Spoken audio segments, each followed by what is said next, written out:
It's June the 14th. Let's read the Bible. Welcome back, friends, to this year-long journey from Genesis to Revelation in just 1 year. Now, today, June the 14th, we're in the middle of June, which means we are coming up on about 2 weeks away from being halfway through our journey. If you're brand new, glad to have you. You can find the whole reading guide at keepbelieving.com. Click on Let's Read the Bible. You can also find all the previous videos.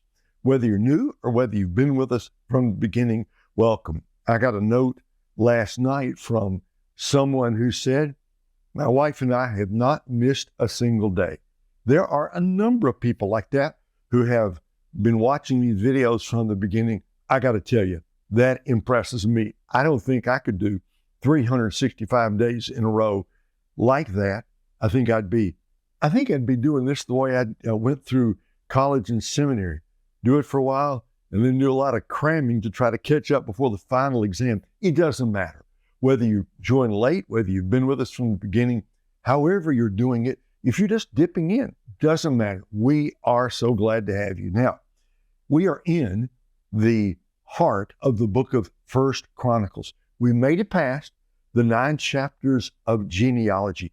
Now we're going to get into the story of King David and his plans and his dreams to build the temple for God, the temple that David dreamed about, but Solomon actually built. Now, we're going to jump in today, 1 Chronicles chapter 10. We've got one chapter about the death of Saul, and then David rises to power, and then there's a list of his mighty men, and then in chapter 13, his reign is beginning, the golden age of Israel's greatest king. So we'll begin to read now, 1 Chronicles 10. We always pray, Lord, open our eyes that we might behold wonderful things from your word. 1 Chronicles 10. The Philistines fought against Israel, and Israel's men fled from them. Many were killed on Mount Gilboa.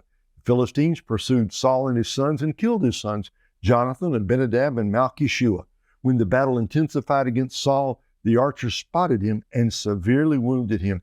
Then Saul said to his armor-bearer, draw your sword and run me through with it, or these uncircumcised men will come and torture me. But his armor-bearer would not do it, because he was terrified.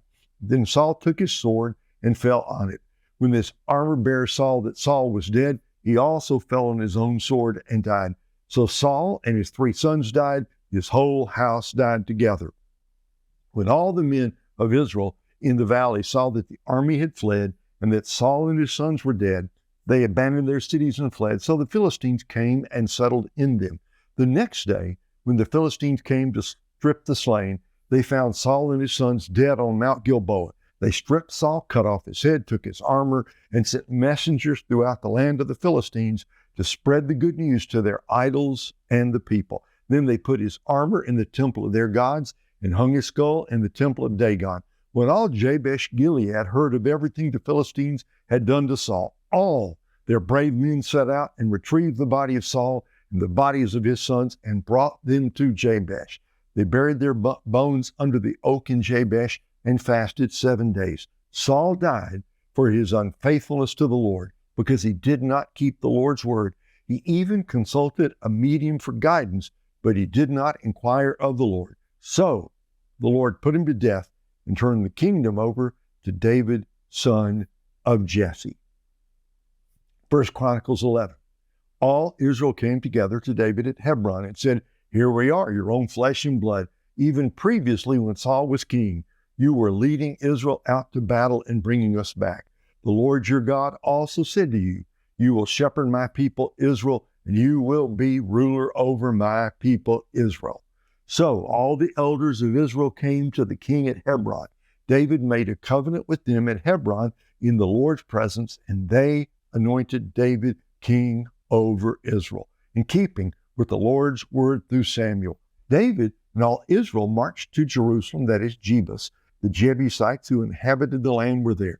The inhabitants of Jebus said to David, you will never get in here. Yet David did capture the stronghold of Zion, that is, the city of David. David said, whoever is the first to kill a Jebusite will become chief commander. Joab, son of Zeruiah, went up first, so he became the chief. Then David took up residence in the stronghold. Therefore, It was called the City of David. He built up the city all the way around, from the supporting terraces to the surrounding parts, and Joab restored the rest of the city. David steadily grew more powerful, and the Lord of armies was with him. The following were the chiefs of David's warriors, who together with all Israel strongly supported him in his reign to make him king according to the Lord's word about Israel. This is the list of David's warriors. Jehashbeam, son of Hakmoni, was chief of the 30. He wielded his spear against 300 and killed them at one time. After him, Eleazar, son of Dodo, the Ahohite, was one of the 3 warriors. He was with David at Pas Damim when the Israelites had gathered there for battle. There was a portion of a field full of barley where the troops had fled from the Philistines, but Eleazar and David took their stand in the middle of the field and defended it. They killed the Philistines, and the Lord gave them a great victory. 3 of the 30 chief men went down to David to the rock at the cave of Adullam, where the Philistine army was encamped in Rephaim Valley. At that time, David was in the stronghold, and a Philistine garrison was at Bethlehem. David was extremely thirsty and said, "If only someone would bring me water to drink from the well at the city gate of Bethlehem." So the 3 broke through the Philistine camp and drew water from the well at the gate of Bethlehem. They brought it back to David, but he refused to drink it. Instead, he poured it out before the Lord. David said, "I would never do such a thing in the presence of my God. How can I drink the blood of these men who risk their lives?" For they brought it at the risk of their lives. So he would not drink it. Such were the exploits of the 3 warriors. Abishai, Joab's brother, was the leader of the 3. He raised his spear against 300 men and killed them, gaining a reputation among the 3. He was more honored than the 3 and became their commander, even though he did not become one of the 3. Benaiah, son of Jehoiada, was the son of a brave man from Kabzeel, a man of many exploits. Benaiah killed 2 sons of Ariel of Moab, and he went down into a pit on a snowy day and killed a lion. He also killed an Egyptian who was 7.5 feet tall. Even though the Egyptian had a spear in his hand like a weaver's beam, Benaiah went down to him with a staff, snatched the spear out of the Egyptian's hand, and then killed him with his own spear. These were the exploits of Benaiah, son of Jehoiada, who had a reputation among the 3 warriors. He was the most honored of the 30, but he did not become one of the 3. David put him in charge of his bodyguards. The best soldiers were Joab's brother, Asahel, Elhanan, son of Dodo of Bethlehem, Shamath, the Harorite, Helez, the Pelonite, Ira, son of Ikesh, the Tekoite, Abiezer, the Anathite, Shebekah, the Hushathite, Eli, the Ahoite, Maharai, the Netophathite, Heled, son of Baanah, the Netophathite, Ithai, son of Ribai from Gibeah of the Benjaminites, Benaiah, the Pirathonite, Hurai from the wadis of Gaash, Abiel, the Arbathite, Azmaveth, the Baharumite, Eliahba, the Shaalbonite, the sons of Hashem the Gizonite, Jonathan, son of Shagi, the Hararite, Ahiam, son of Sakar, the Hararite, Eliphel, son of Ur, Hefer, the Mecherathite, Ahijah, the Pelonite, Hezro, the Carmelite, Naarai, son of Ezbai, Joel, the son of Nathan, Mibhar, son of Hagri, Zelek, the Ammonite, Naharai, the Beerothite, the armor-bearer for Joab, son of Zeruiah, Ira, the Ithrite, Gareb, the Ithrite, Uriah, the Hittite, Zabed, son of Ali, Adinah, son of Shiza, the Reubenite, chief of the Reubenites, and 30 with him, Hanan, son of Maacah, Joshaphat, the Mithnite, Uzziah, the Ashterathite, Shammah and Jeiel, the sons of Hotham, the Erorathite, Jediel, son of Shimri, and his brother Joha the Tizite, Eliel the Mahavite, Jerubai, and Joshaviah, the sons of El-Naam, Ithma the Moabite, Eliel, Obed, and Jaasiel the Mezobaite. That's 1 Chronicles 11. Now, 1 Chronicles 12. And what we're going to be told in this chapter is this is a repeat of something that we found in 1st and 2nd Samuel, how as Saul was falling in the Lord's favor, David was rising up, and it's the story of the men who first rallied around David and then those who came later, enlisted by the various tribes. The following were the men who came to David at Ziklag while he was still banned from the presence of Saul, son of Kish. They were among the warriors who helped him in battle. They were archers who could use either the right or left hand, both to sling stones and shoot arrows from a bow. They were Saul's relatives from Benjamin. Their chief was Ahiezer, the son of Shemaiah, the Gibeathite. Then there was his brother Joash, Jeziel, and Pelet, sons of Asmaveth. Berakah, Jehu, the Anathite, Ismaiah, the Gibeonite, a warrior among the 30 and a leader over the 30. Jeremiah, Jahaziel, Johanan, Jozabad, the Gederathite, Eluzai, Jeremoth, Bealiah, Shemariah, Shephatiah, the Haruphite, Elkanah, Ishiah, Azarel, Joezer, and Jashobeam, the Korathites, and Joelah and Zebediah, the sons of Jeroham from Geder. Some Gadites defected to David at his stronghold in the desert. They were valiant warriors trained for battle, expert with shield and spear. Their faces were like the faces of lions, and they were as swift as gazelles on the mountains.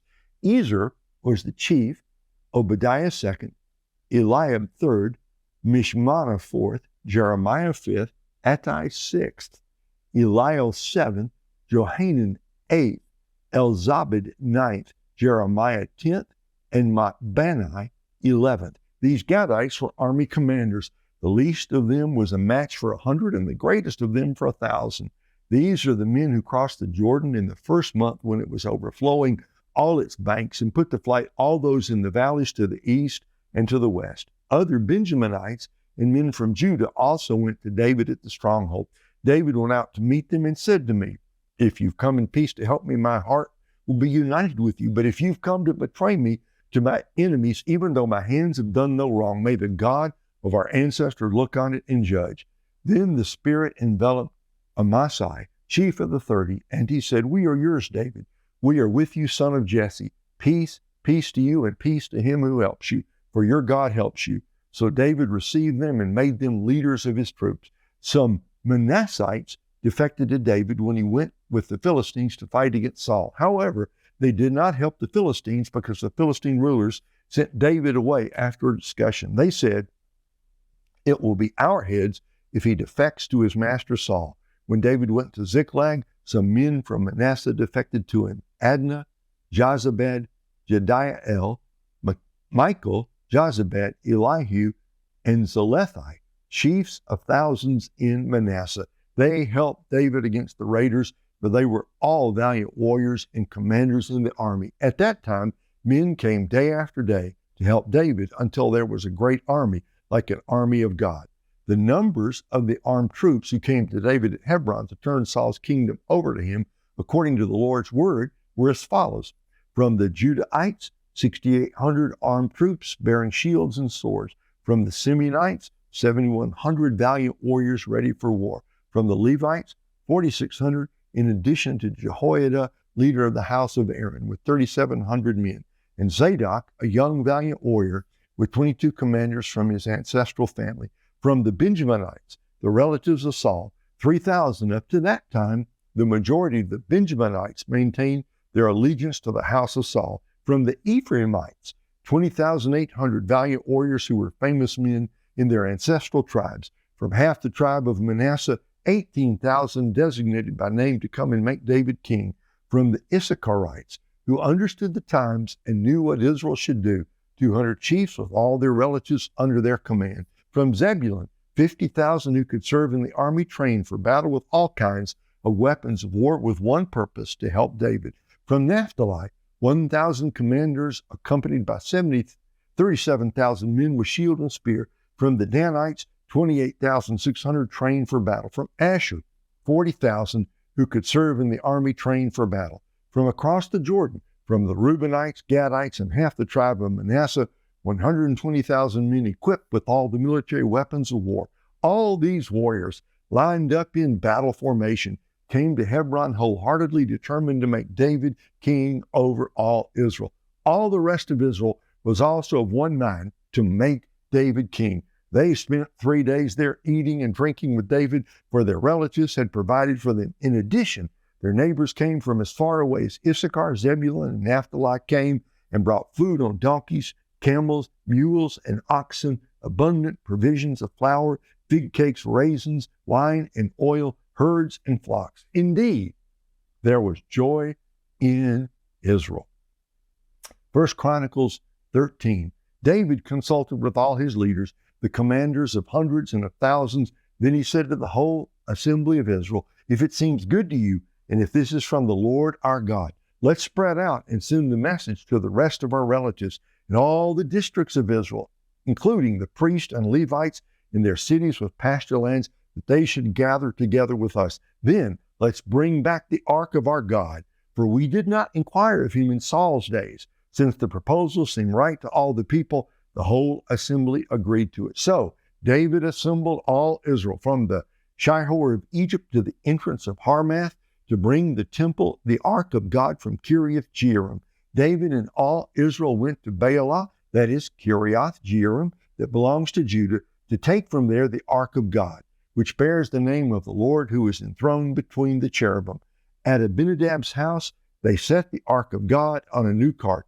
Uzzah and Ahio were guarding the cart. David and all Israel were dancing with all their might before God, with songs and with lyres, harps, tambourines, cymbals, and trumpets.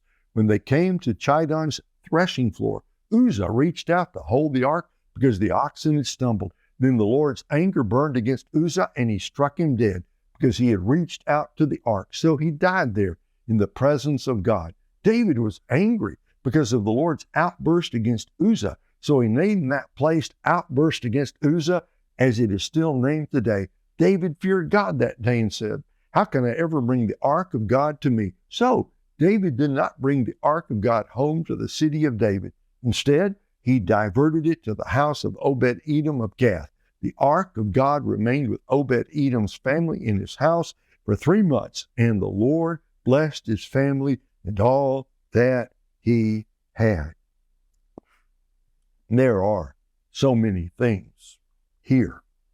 You may wonder, why does Ezra, presuming Ezra, who is the one who wrote Chronicles, why did Ezra feel the need to give the names of all those different leaders, 3, 30, and then to list in detail the soldiers that came from each tribe? He wants to show a couple of things. Number one, he wants to give honor and credit to the men who risked everything to join David, to the great men, the leaders, the heroes. He wants their name in the record, in the same way in which we talk about the heroes, American heroes, the men who fought in the wars, the men who were in the great battles. Those heroes are George Washington, the men at Valley Forge, and we talk about we talk about Andrew Jackson, the War of 1812 and all the wars since then. So those names are listed there so that the men and women, the boys and girls of Israel would know forever that it was through these great heroes God brought this David to the throne. And the other thing that's here, the story of Uzzah touching the ark, it's just a reminder. God's work must be done God's way in order to have God's blessing. Uzzah meant well. The oxen stumbled. We got to keep the ark upright. Almost any of us would have reached out to touch it, but God had said they were not to touch the ark of the covenant. It's a hard lesson that I think we all have to learn. God's way is always best. God's commandments are always right. You'll never go wrong by doing right. It's still better to obey. I understand Uzzah. God struck him down because no matter what his motives were, he did not obey the commandment of the Lord. And no wonder David was angry. No wonder he was upset. He thought it now was unsafe to bring the Ark of the Covenant. But David himself has to learn that anything less than total obedience is really just some variety of disobedience. So let us then go out today and pray for the right and proper fear of God in our words, in our deeds, in our actions, in our attitudes. So, Lord, please deliver us from halfway obedience to you. Help us to obey wholeheartedly from the heart today all that you've called us to do. And in that spirit, we wrap up today. Come back tomorrow. We are deep in 1 Chronicles, and we're going to find out more about David tomorrow, his exploits and how God blessed him and used him. So come back tomorrow. We'll see you then.